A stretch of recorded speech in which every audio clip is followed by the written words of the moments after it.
todos. Vamos iniciar a nossa live de hoje,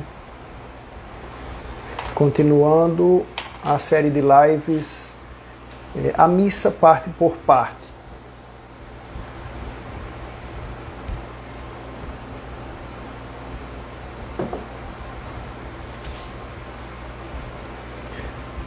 Vamos iniciar como de costume com a nossa oração. Em nome do Pai e do Filho e do Espírito Santo. Amém. Vinde, Espírito Santo, enchei os corações dos vossos fiéis e acendei neles o fogo do vosso amor. Enviai, Senhor, o vosso Santo Espírito, e tudo será criado, e renovareis a face da terra. Oremos. Ó Deus, que instruístes os corações dos vossos fiéis com a luz do Espírito Santo, fazei que apreciemos retamente todas as coisas, segundo o mesmo Espírito, e gozemos sempre da sua consolação. Por Cristo nosso Senhor. Amém. Nossa Senhora das Graças, rogai por nós. Em nome do Pai e do Filho e do Espírito Santo. Amém. Bom, hoje nós estamos aqui com o Imaculado Coração de Maria. Quem estiver vendo ao vivo, nós celebramos hoje o nascimento de Nossa Senhora, né? Então, que Nossa Senhora nos ajude a vivermos uma vida santa conforme o desejo do seu Imaculado Coração e do Sagrado Coração de Jesus. E aqueles avisos de costume, né? Quem estiver vendo este vídeo gravado depois, ou for ver hoje ao vivo, que não for inscrito ainda aqui no Instagram, então se inscreva aqui no nosso perfil Gotas de Catequese e se inscrevam também lá no nosso canal no YouTube, é o nosso canal Gotas de Catequese no YouTube.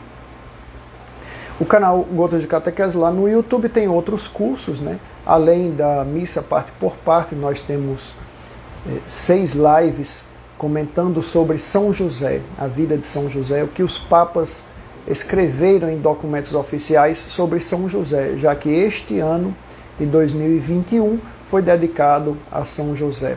Também temos o curso da consagração a Nossa Senhora e temos também essa série de lives sobre a missa que estão gravadas lá na playlist sobre a missa. Bom, mas vamos iniciar o nosso encontro de hoje e revisando um pouco do que a gente viu nas lives passadas, nos encontros passados. Então, nós vimos que a missa é o santo sacrifício, né, onde nosso Senhor Jesus Cristo se entrega, onde ele morre para expiar nossos pecados, para nos salvar. E nos salvando, né, ele nos dá a garantia de podermos irmos para o céu. Isso não era possível quando estávamos perdidos por causa do pecado original, né? E agora precisamos dar a nossa adesão com a nossa fé para irmos ao encontro de nosso Senhor que nos espera no céu. Ele que já ressuscitou e que vive e reina à direita do Pai. Bom, então, se a missa é o santo sacrifício, nós temos que organizar a nossa participação na missa de forma que seja condizente com o que é o rito sagrado. Então, a missa tem um rito, né, que não pode ser mudado, isso a gente já viu. A missa tem uma rotina, um rito, né, que está escrito numa regra. Esta regra nós chamamos de instrução geral para o missal romano e o missal romano, onde está toda a liturgia da missa escrita, que também não pode ser mudado a não ser por documentos redigidos pela sede da Igreja Católica, no Vaticano, através do Papa, né? E se num concílio for decidido, junto com todos os bispos do mundo, for decidido alguma mudança, aí pode-se mudar alguma coisa da missa. Em não sendo esse momento, nada pode ser mudado no rito da santa da Sagrada Missa. Aí nós vimos também toda a paramentação do padre, né, do sacerdote que vai celebrar, e todos os concelebrantes. Nós vimos as cores, o que é que elas significavam, o que elas significam. Nós vimos todos os paramentos, como é que o padre usa, o significado de cada um. Depois nós comentamos sobre a procissão de entrada, né, dizendo onde vai cada pessoa, qual é a função de cada uma, né, a sua localização naquela fila de entrada, né, naquela procissão de entrada, cada função de cada pessoa que está naquela procissão de entrada. Também vimos os gestos que nós fazemos na procissão de entrada. Quando passa o Cristo, a gente pode fazer uma reverência, né, porque é o Cristo. Quando a cruz passa, a cruz processional, depois a gente pode fazer uma reverência ao sacerdote, porque ele age in persona Christi, na pessoa do Cristo. E o evangeliário, que quando também entra, o evangeliário, ele também representa o Cristo, onde está ali a palavra de Deus. E a procissão sai do átrio, nós vimos isso também, o átrio, que é aquela parte depois da porta da igreja, a porta principal, até os primeiros bancos, até o primeiro banco. Aquela parte do primeiro banco até próximo ao altar nós chamamos de nave, e a parte que fica mais alta nós chamamos de presbitério ou altar.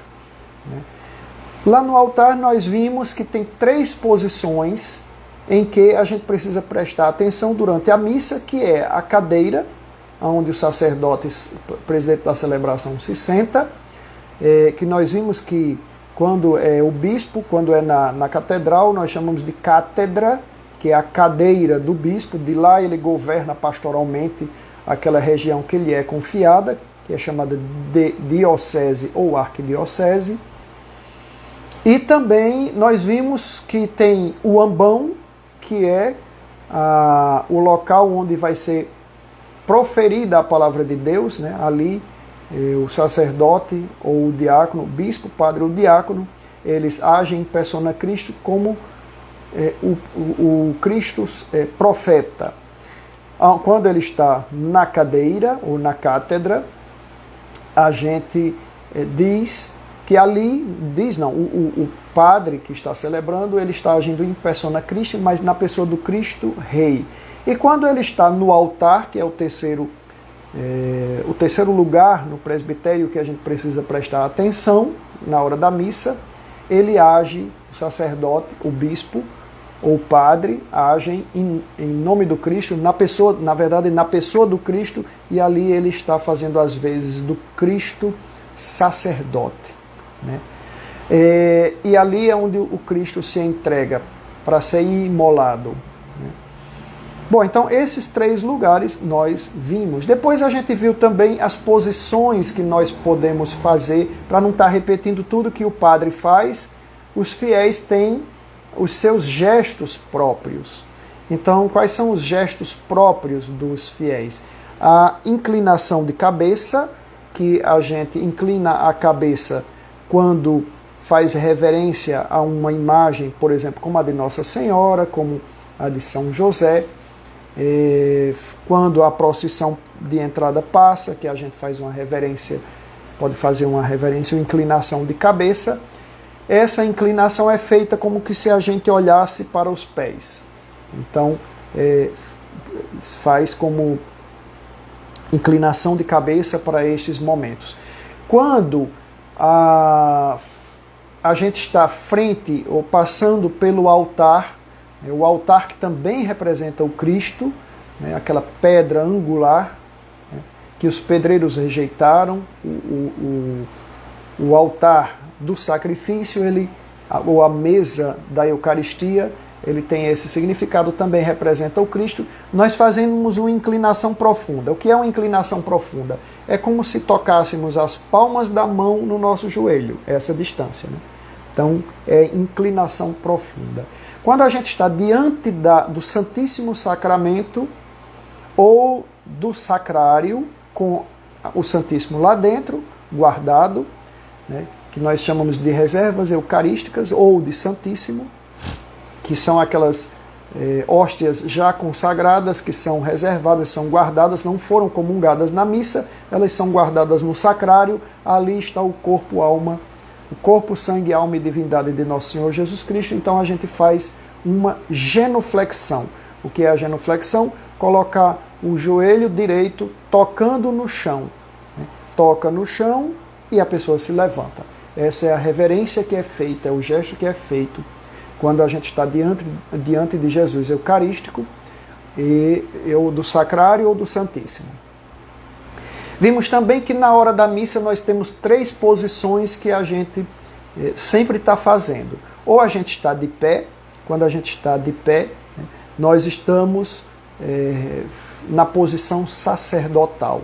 Nós estamos exercendo aquela função do Cristo, que o Cristo doou para a gente, que é a função de sacerdote, de oferecer o sacrifício em expiação dos pecados. Os fiéis, eles têm essa função comum, né, pelo batismo, e o sacerdote, o padre, ele tem essa função por ministério. Então só o padre ou o bispo pode consagrar a hóstia consagrada, e aí sim o sacerdócio ministerial. E os fiéis, eles exercem essa função ficando na posição em pé, quando, em determinados momentos da missa, quando se requer a função dos fiéis como sacerdotes. Sacerdócio comum. A posição sentado é a posição de escuta. Então, a gente fica na posição sentado quando é hora da gente escutar. E a posição ajoelhado. A posição ajoelhado é a posição de adoração. Então, quando a gente está adorando, principalmente na oração eucarística, a gente fica na posição ajoelhado. Algumas pessoas no ato penitencial se ajoelham e baixam a cabeça. Mas nós vamos falar do ato penitencial daqui a pouco, e aí eu explico cada momento deste. Então, quando a procissão de entrada está fazendo o seu percurso, a gente já comentou, tivemos uma live com o professor Luciano Peixoto sobre as partes musicais dentro da liturgia, mas as partes fixas que não podem ser mudadas, né? E a gente viu que o canto de entrada, não vimos nessa live, inclusive quem não assistiu, vá lá e veja, né? Porque ele comenta sobre aquela parte, aquela música, o contexto da liturgia ali com aquela música, e ele tanto canta quanto ele toca a música de sua própria composição nessas partes que ele apresentou. Então ficou uma live bem interessante. E nós não vimos lá o canto de entrada, porque o canto de entrada é um canto, não é fixo, ele é móvel, ele pode ter e ele pode não ter, né? O que ele apresentou na live passada, na aula passada, foi exatamente os pontos que a música que é fixa, né? O ato penitencial, o Glória, o Santo e o Cordeiro de Deus. As 4 músicas que são fixas, tem que ser proferida exatamente, na melodia da música deve ser inserido exatamente aquele texto, né, que está prescrito no missal romano, não pode ser mudado. E no dia 29, para quem está vendo ao vivo, quem vai ver depois, não é dia 29, né, mas no dia 29 de setembro de 2021, nós vamos estar aqui com o maestro, professor Luciano Peixoto, que ele vai complementar ou completar as músicas dentro da liturgia com a parte móvel, como é o canto de entrada. Então, na procissão de entrada, o que está prescrito no missal romano é o cantar-se a antífona do dia. Mas a Conferência Nacional dos Bispos, ela pode fazer uma alteração, ela pode montar um inário e nesse inário colocar algumas músicas que compõem, que pode ter dentro desse inário as músicas que poderão compor o que a gente chama de canto de entrada para a procissão de entrada. Lembrando, nós vamos comentar isso no dia da próxima live, na próxima live com o Maestro Luciano, e a gente vai comentar sobre isso. Estas músicas, elas encerram, né, elas param de ser cantadas ou tocadas quando encerra o momento. Né? Por exemplo, se for o canto das ofertas, quando o padre, o sacerdote, o celebrante lava as mãos, o canto já vai encerrando. Quando o padre chega no altar, na procissão de entrada, o celebrante, o presidente da celebração, a música para. Então, nós vamos explicar isso na próxima live sobre o canto litúrgico.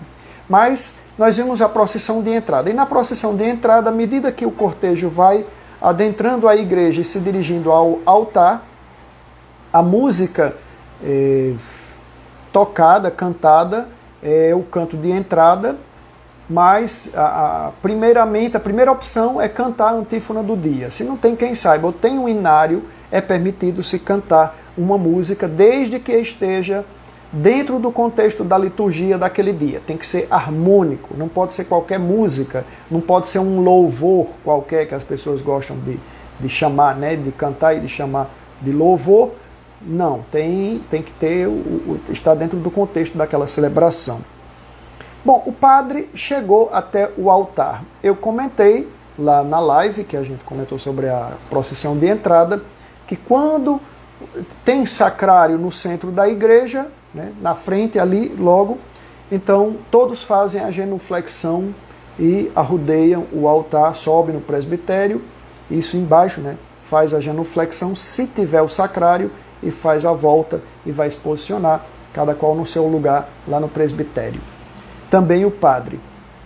Se não tiver, basta fazer, todos fazem uma vênia ou uma inclinação profunda. Então faz essa inclinação profunda, arrodeia o altar. Se tiver incenso nessa missa, toda celebração deveria ter incenso, mas por alguns motivos, às vezes até falta de acólitos e ancilas, então quem for escutar essa live, né, quem for ver essa live depois e tiver filhos, incentive-os para ser acólitos, né, porque falta muito padre, falta ajuda para o padre celebrar, principalmente durante a semana, e às vezes no domingo, que tem muita coisa dentro do rito para ser feita, e os acólitos ajudam o sacerdote a bem celebrar e a cumprir todos os ritos, né? Então, quem tiver filhos, incentive os filhos a participarem como acólitos, né, para poder ajudar nesses pontos. Então, muitas vezes não tem o incenso, porque não tem quem prepare o carvão, não tem quem prepare o fogo, não tem quem ajude ali a levar e trazer o turíbulo, né, para colocar um incenso, não tem quem transporte a naveta com o incenso para ser colocada no turíbulo, e aí o padre não pode fazer isso sozinho, ele finda não utilizando o incenso. Mas uma vez tendo o incenso, uma vez chegado no altar, o bispo e os padres, eu também comentei que eles põem as duas mãos na mesa eucarística, no altar, e beijam o altar. O bispo e o padre, nem o diácono, que é o primeiro grau da ordem, não toca. Só o segundo grau, que é o presbiterato, e o terceiro grau, que é o episcopato. Voltamos. Caímos a conexão.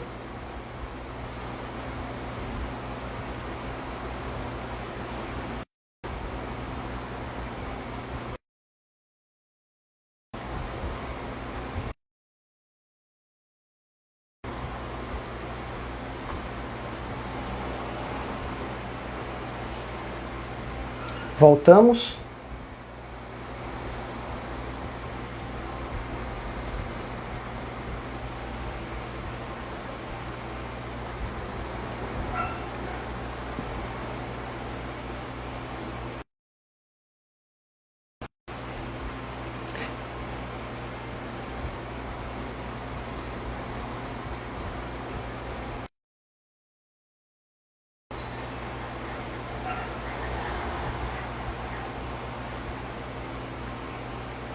Todos conseguem me ouvir?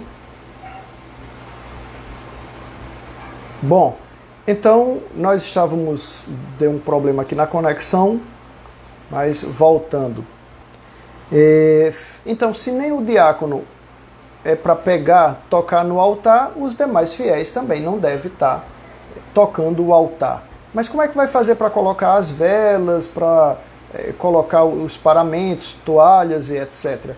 Bom, nesse momento de arrumação, limpar o altar e tudo, pode-se tocar. Agora, no cotidiano, a toda hora não é para estar tocando o altar, porque tira a sacralidade da coisa. Tudo que a gente toca muito fica sem sentido, né? A gente fica colocando como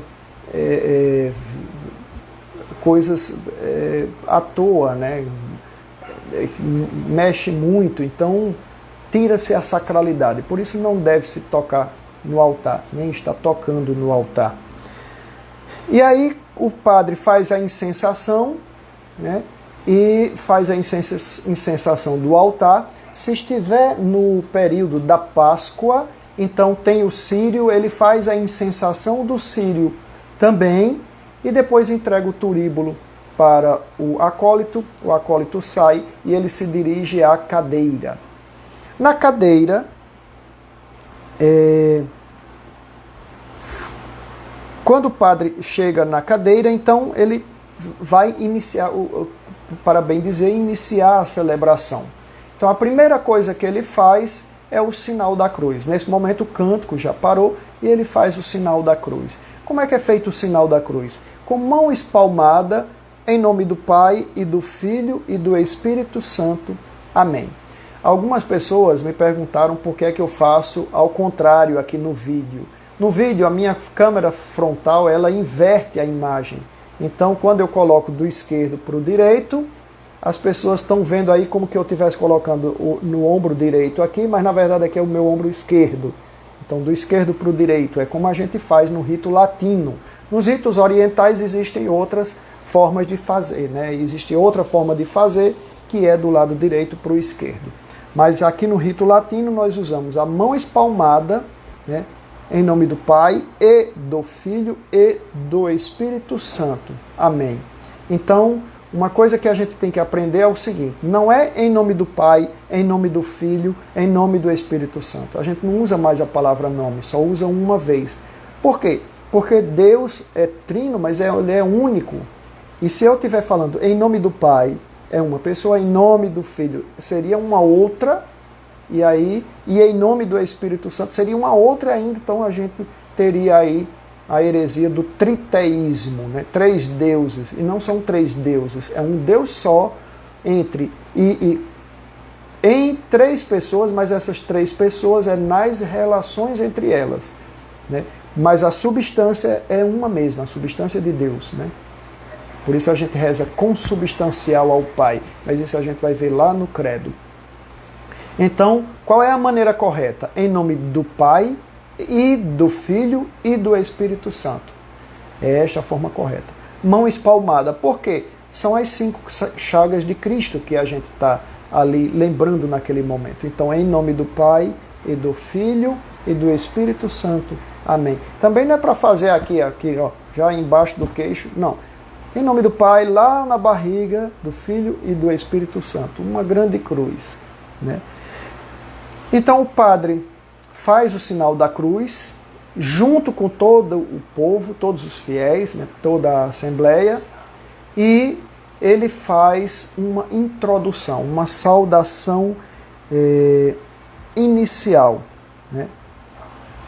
E nessa saudação inicial, quando todos respondem, bendito seja Deus que nos reuniu no amor de Cristo, amém. Depois disso, ele pode fazer um breve comentário, uma breve acolhida, que esse momento a gente chama de acolhida, mas muito breve mesmo, não é para estar saindo falando, sejam bem-vindos, e aí estende, não. O missal romano, ele diz que ele pode fazer, o padre, o celebrante pode fazer uma pequena acolhida dos fiéis, mas o em nome do Pai, do Filho e do Espírito Santo, e a saudação que está prescrita no missal romano, onde todos nós respondemos, né? Isso já é a acolhida. Em seguida, o padre já pode entrar direto no ato penitencial.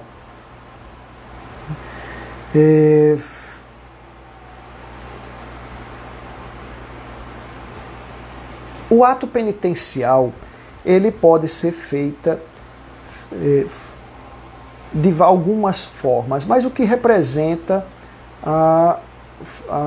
o ato penitencial? Para a gente bem celebrar os mistérios que ali vão estar se apresentando, para a gente comungar o corpo de Cristo, para a gente escutar a palavra de Deus, para a gente fazer as orações que estão lá na missa, eu preciso estar em estado de graça.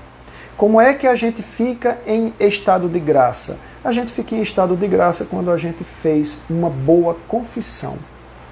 Então, a gente se confessa, os nossos pecados são perdoados, e aí eu vou pagar uma penitência, né, para apagar a culpa, né, e no meu dia a dia eu vou fazer penitências e orações e sacrifícios para apagar o que eu preciso, ou para pagar o que eu preciso reparar pelos pecados que eu cometi.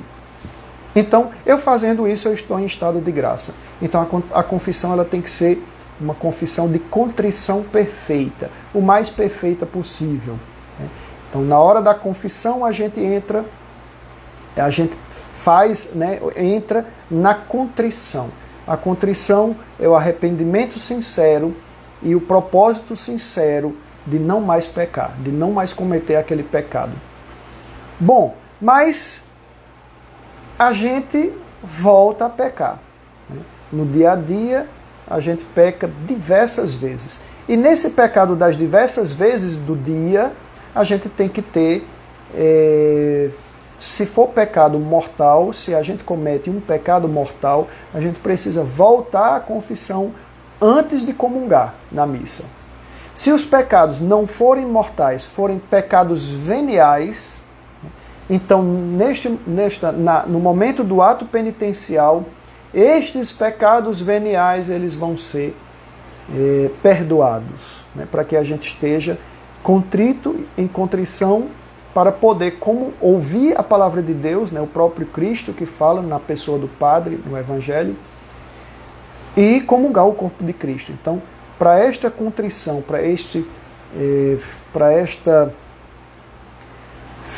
eliminação, vamos dizer assim, dos pecados veniais, o ato penitencial serve para isso. Então, a gente não consegue ficar em estado de graça por muito tempo. Nossa índole é de pecar sempre. Então, essas pequenas faltas que a gente comete, o ato penitencial, ele limpa.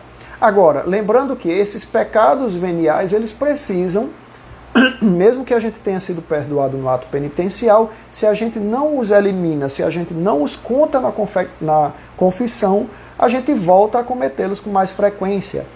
E um acúmulo de pecados veniais vai nos levar a pecados mortais, porque aquilo entra como um vício na nossa vida e a gente passa a fazer coisas mais graves, mais pesadas, e estes são os pecados mortais. Então, em pecado mortal, a gente não pode comungar. Com pecado venial, a gente precisa fazer o ato penitencial para uma contrição antes de participar da celebração. Por isso é importante que a gente chegue antes do início de tudo, da missa, antes da procissão de entrada. Se não foi possível chegar antes da procissão de entrada e a pessoa só chegou depois do ato penitencial, mas por um motivo justo, ou seja, estava indo para a missa, quebrou o carro, não deu para chegar. Então, ou estava no ônibus, o ônibus quebrou, a pessoa desceu para poder chegar na hora, mas aí só chegou depois do ato penitencial. Não tem problema, essa pessoa vai poder comungar, né, porque foi um ato involuntário.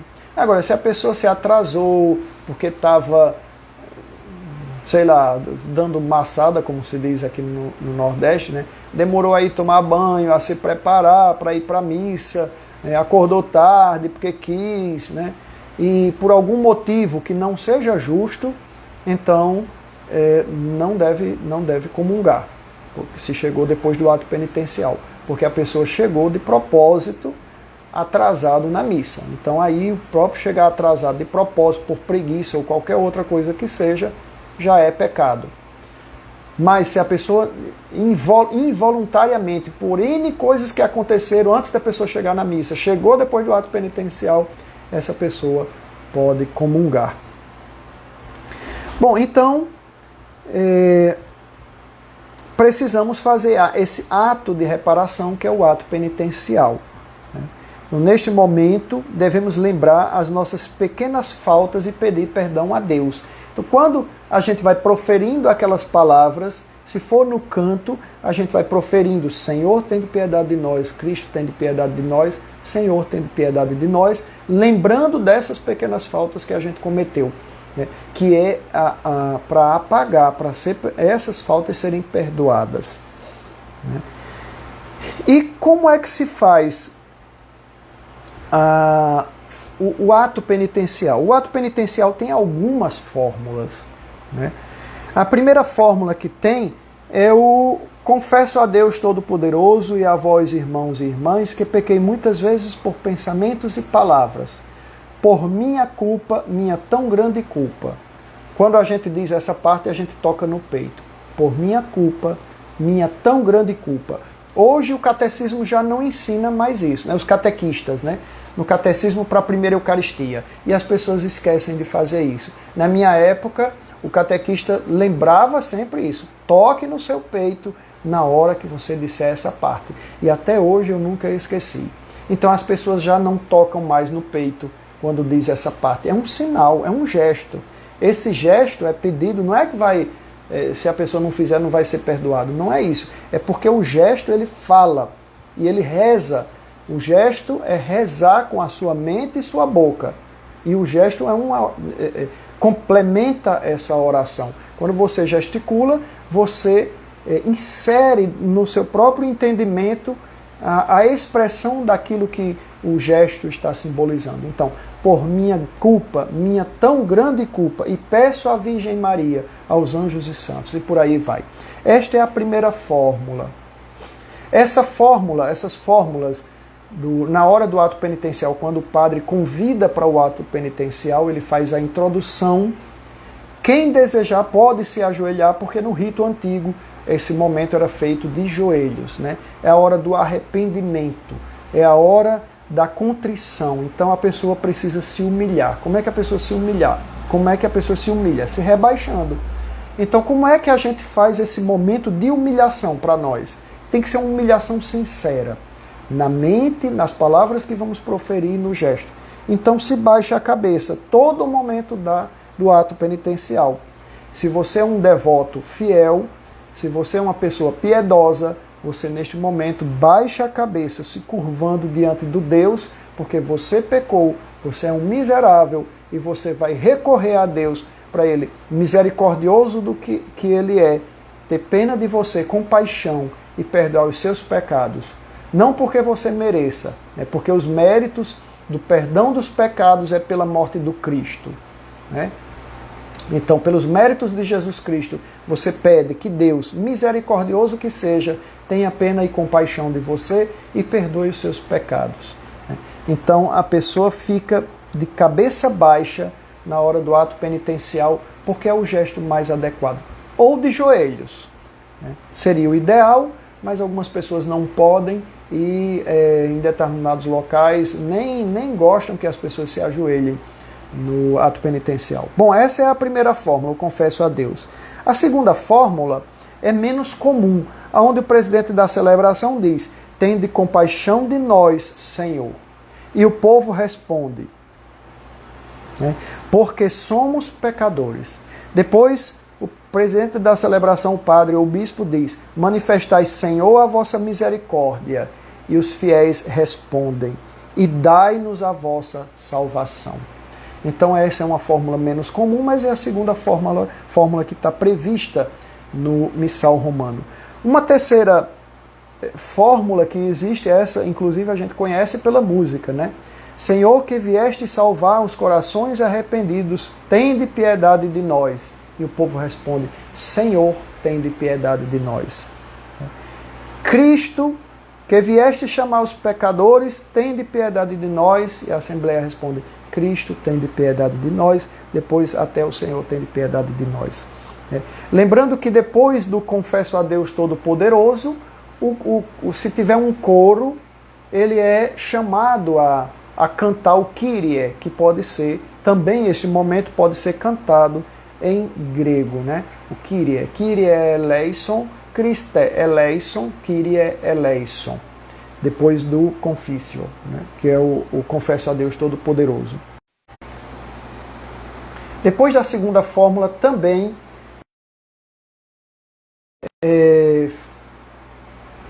se reza o Senhor tende piedade de nós, Cristo tende piedade de nós, Senhor tende piedade de nós, ou se canta o Kyrie.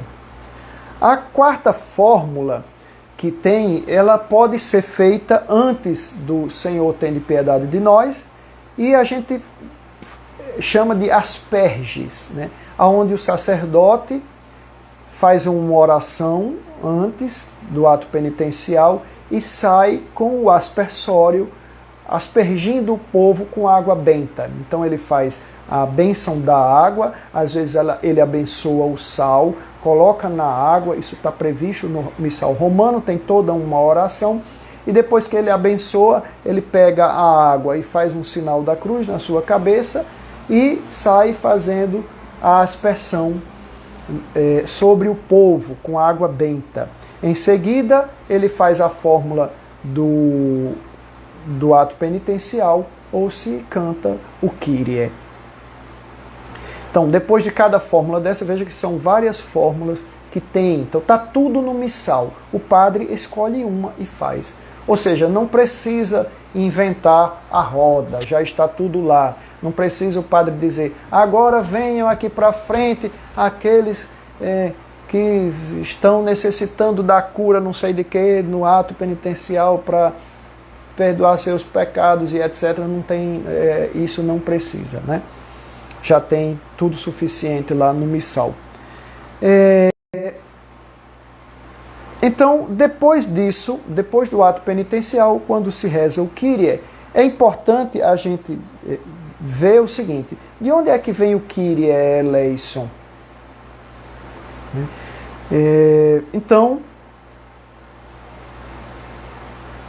o Kyrie é uma expressão que, se a gente traduzir para o português, a gente tem Senhor, tende piedade de nós. Kyrie eleison. Cristo, tende piedade de nós. Christe eleison. Senhor, tende piedade de nós. Kyrie eleison. A palavra Kyrie no grego significa Senhor. No hebraico, essa palavra é Adonai. Então, por exemplo, quando Santa Isabel encontrou Nossa Senhora encontrou Isabel quando foi visitá-la, para cuidar dela, na verdade ela foi ficar lá um tempo. A Santa Isabel, ela diz,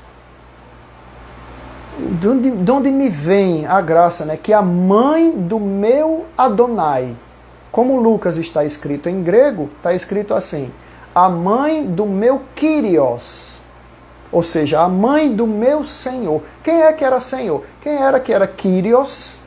E quem é que era Adonai?